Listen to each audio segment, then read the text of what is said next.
నమస్తే. Welcome to our channel. మాజీ మంత్రి పేర్ని నాని ఈ లిక్కర్ స్కామ్ గురించి కొన్ని కీలక వ్యాఖ్యలు చేయడం జరిగింది. మరి జగన్‌నే టార్గెట్ చేస్తూ ఈ లిక్కర్ స్కామ్ లేనటువంటి స్కామ్‌ని తీసుకొచ్చారని, ఇది చంద్రబాబు నాయుడు గారిని 53 రోజులు జైల్లో ఉంచారు కాబట్టి, ఇప్పుడు అదనంగా ఒక్క రోజైనా సరే జగన్మోహన్ రెడ్డిని జైల్లో ఉంచాలనే ఈ అక్రమ కేసులన్నీ బనాయిస్తున్నారని చెప్పి వ్యాఖ్యానిస్తున్నారు. ఈ వ్యాఖ్యల్లో నిజం ఉందా? లేదా? తెలుసుకునే ప్రయత్నం చేద్దాం. దీన్ని పూర్తిగా విశ్లేషించడానికి మనతో పాటు జూమ్ కాల్‌లో రెడీగా ఉన్నారు పొలిటికల్ అనలిస్ట్ వీరశేఖర్ రావు గారు. సార్ నమస్తే సార్. నమస్తే నమస్తే మేడం. ముందుగా పాప్కార్న్ ప్రేక్షకులందరికీ నా హృదయపూర్వక నమస్కారాలు. ఈ మాజీ మంత్రి పేరు నాని గారి గురించి మనం అంతగా చెప్పుకోవడానికి ఏమీ లేదనే చెప్పుకోవాలి. ఎందుకంటే అతను గతంలోనే ప్రకటించుకున్నాడు స్వయం ప్రకటితంగా, నేను జగన్ యొక్క పాలేరుని, జగన్ కి ఏదైతే అవసరం వస్తుందో, జగన్ కి ఎప్పుడైతే నా అవసరం ఉంటుందో అప్పుడు నేను మొరుగుతాను అని చెప్పి, అప్పుడు నేను ఆయన గురించి మాట్లాడతాను, ఆయన కోసం నేను ఏదైనా చేస్తాను అని చెప్పి ఆయన స్వయంగా ప్రకటించుకున్న స్వయం ప్రకటిత ఇదని చెప్పి మనం చెప్పుకోవచ్చు. అలాంటి వ్యక్తి చేసిన వ్యాఖ్యలు టీవీ ముందుకు వచ్చి, అంటే వాళ్ళ ఛానల్ కాబట్టి సాక్షిలోనో వీళ్ళంతా ఆ ఛానల్ ముందే పోగయ్యి మాట్లాడే పరిస్థితి. కానీ అతనికి అంతకన్నా పరిస్థితి లేదు. ఎందుకంటే తను ఉన్న పరిస్థితుల్లో కనీసం ఒక వార్డు మెంబర్ వీటికి కూడా గెలవలేని పరిస్థితుల్లో, గతంలో 2014-19 టైంలో ఈ టీడీపీ ఈ కూటమి మీద వీళ్ళ సఖ్యత లేనప్పుడు వీళ్ళ మీద వచ్చిన నెగిటివ్ మీద పూర్తిగా ఓట్లని వైసీపీకి పట్టడం జరిగింది. ఆ గాలిలో వచ్చిన బ్యాచ్ లో ఈ పేరు నాని గెలవటం జరిగింది. ఆయన జగన్ యొక్క విశ్వాస పాత్రుడు, నేను జగన్ యొక్క పెద్ద పాలేరుని, విశ్వాసం ఉన్న కుక్కని అని చెప్పి ఆయనే ప్రకటించుకోవడం జరిగింది.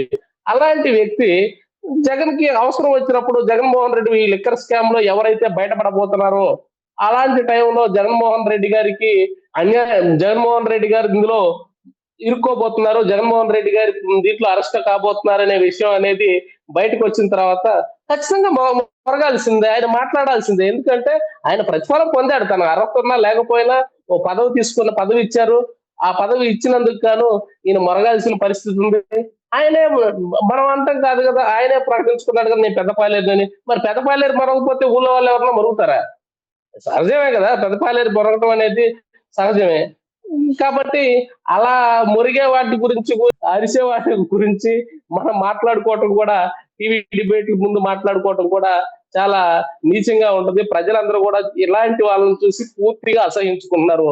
సొంత నియోజకవర్గంలో, సొంత గ్రామంలో కూడా విలువ లేని వ్యక్తి ఎవరైనా ఉన్నారు అంటే ఇలాంటి ఈ పేరు నాని ఇలాంటి వ్యక్తులు అని చెప్పి మనం అందరం చెప్పుకోవచ్చు. ఆయన మొరుగుతున్నాడు, ఆయన మాట్లాడుతున్నాడు, ఈ డిబేట్ లోకి వచ్చాడు అని చెప్పి అంటే ఖచ్చితంగా వాళ్ళకి తెలుసు లిక్కర్ స్కామ్ లో ప్రధాన పాత్రధారి ఎవరు ఇరుక్కోబోతున్నారు. మనందరికి చెప్పకుండా గుమ్మడికాయలు దొంగ ఎవరు అంటే, ఇగో మా అన్ననే అరెస్ట్ చేస్తారా అనే పరిస్థితికి వచ్చాడు. ఈయన మళ్ళీ పోలిక పెట్టుకోవడం, నక్కకి నాగలోకానికి సంబంధం లేనట్లు చంద్రబాబు నాయుడు గారితో జగన్మోహన్ రెడ్డిని పోల్చడం అనేది కూడా చాలా హాస్యాస్పదంగా ఉంది. ఎందుకంటే సహజంగా అప్పుడు ఎవరన్నా పెద్ద వ్యక్తులు, హుందాగా ఉండే వ్యక్తులు తన యొక్క ఆత్మాభిమానాన్ని పోగొట్టుకోకుండా, ఎవరు ఇప్పుడు అందరూ కలిసిపోయి రాజకీయ పార్టీ అయినా చిన్న కార్యకర్త దగ్గర నుంచి అధ్యక్షుల వరకు కలిసి పనిచేస్తున్నాం మేము అని చెప్పుకుంటారు. కానీ నేను పాలేరుని అని చెప్పుకునే ఇలాంటి పాకి వాళ్ళు మాట్లాడే మాటలకు విలువ ఉంటది అని చెప్పి ఎవరు అనుకోరు. ఆయన మాటలకు అసలు విలువే లేని వ్యక్తి ఎవరైనా ఉన్నారంటే, రాజకీయాల్లో నీచమైన పరిస్థితి, విలువ లేని వ్యక్తి ఎవరైనా ఉన్నారు అంటే ఈ పేరు నాని ఇలాంటి వాళ్ళే అని చెప్పి ప్రజలందరూ అనుకుంటున్నారు. ఆయన వస్తా ఉన్నారు కూడా.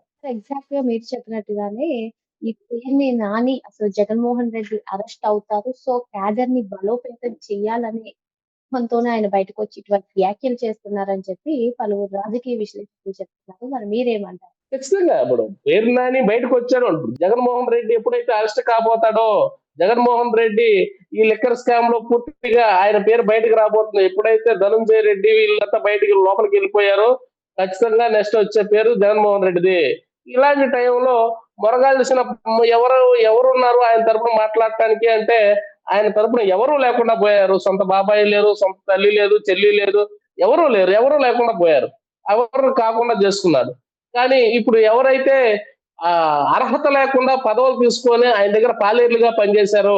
ఇలాంటి పాలేరు వెధవలు మాత్రమే మాట్లాడటానికి అవకాశం ఉంటది. వాళ్ళు మాట్లాడినప్పుడే మనం అనుకోవచ్చు నెక్స్ట్ రాబోయేది జగన్మోహన్ రెడ్డి అని. మన ఒక్కలే కాదు ఆంధ్రప్రదేశ్ రాష్ట్రంలో చిన్న పిల్లవాడిని రాజకీయాల్లో ఇప్పుడిప్పుడే చూస్తున్న ప్రతి ఒక్కరిని ఎవరిని అడిగినా కూడా పేరు నాని మురుగుతున్నాడు అంటే జగన్మోహన్ రెడ్డికి ఆట అయిపోయింది అని చెప్పేసి అందరూ అనుకునే విషయమే అని చెప్పి అందరూ అనుకోవచ్చు. సార్. అసలు ఈ స్కామ్‌లో చూసుకున్నట్లయితే అసలు బాలాజీ గోవింద్ కానివ్వండి, మాజీ ఐఏఎస్‌లు కానివ్వండి, అందరూ కూడా ఒక్కొక్కరుగా అరెస్ట్ అవుతున్నారు. కానీ ఇప్పుడు వైసీపీ ప్రధానంగా ఆరోపిస్తున్నది అసలు లేనటువంటి లిక్కర్ స్కామ్‌ని జగన్‌ను టార్గెట్ చేస్తూ చంద్రబాబు గారు రచించిన ఒక స్కామ్ అని చెప్పి వాళ్ళు ఆరోపణలు చేస్తున్నారు. అసలు ఏంటి? ఏ విధంగా చూడాలి ఈ విధంగా వాళ్ళు అనడాన్ని? జగన్మోహన్ రెడ్డి గారు లాస్ట్ టైంలో చివరి దశలో ఇది ఈ ప్రభుత్వం మీద పూర్తి వ్యతిరేకత వచ్చేసింది. ఇక నేను మళ్ళీ జన్మలో సీఎం కాను. జన్మలో నా పార్టీకి ఎవరు ఓట్లేయరు అని ఆయన పూర్తిగా ఆయన యొక్క సర్వేలు చెప్పిన తర్వాత మాత్రమే ఇక నేను చివరిసారిగా చేయగలిగే పని ఏదైనా ఉంది అంటే ఏం చేయాలి అనేది తన అధికారాన్ని మొత్తం పోగేసుకొని చంద్రబాబు నాయుడు గారిని అరెస్ట్ చేయించగలిగారు. అది రిమాండ్ ఖైదీగా చేయించగలిగారు.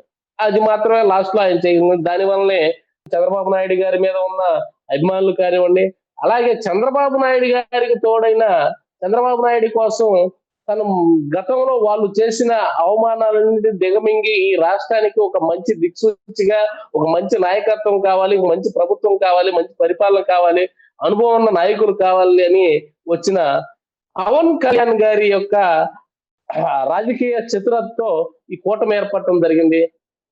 దాని వలన ఈ ఈ ఉన్న వైకాపా పరిపాలన పోవటం, వీళ్ళంతా కూటమి అధికారంలోకి రావటం, ఇప్పుడు ప్రజా సంక్షేమం జరగటం అనేది జరుగుతా ఉంది. కానీ దీన్ని ఊహించుకొని ఆయన అరెస్ట్ చేశారు కాబట్టి ఆయన అధికారంలోకి వచ్చాడు. నన్ను అరెస్ట్ చేస్తే నేను కూడా అధికారంలోకి వస్తాను అనుకోవటం పిచ్చి మాటలు అని చెప్పి అనుకోవచ్చు. ఒక్కసారి జగన్మోహన్ రెడ్డి గారు కనుక అరెస్ట్ అయితే ఆయనకి ఇది చర్మాంకం అని చెప్పి అనుకోవచ్చు. మళ్ళీ బయటకు వచ్చే పరిస్థితి ఉందో, ఎందుకంటే ఇది లిక్కర్ స్కామ్ అనేది కరెక్ట్ గా జరిగింది కాబట్టే ఇప్పుడు ఈ పేరుని ఇలాంటి ఎవరైతే జగన్ యొక్క పాలేరులు ఎవరైతే ఉన్నారో వాళ్ళందరూ మొలకటం జరుగుతా ఉంది. ఖచ్చితంగా దీంట్లో శిక్ష పడే అవకాశం ఉన్న కేసు ఏదైనా ఉందంటే లిక్కర్ స్కామ్ అని చెప్పి మనం అనుకోవచ్చు 100%. మరి లిక్కర్ స్కామ్ ఖచ్చితంగా జరిగిందని, లిక్కర్ స్కామ్ ఎవరైతే ఇన్వాల్వ్ అయి ఉన్నారో వారందరి అరెస్ట్ కూడా తప్పక చెప్పారు. Thank you sir. Thank you.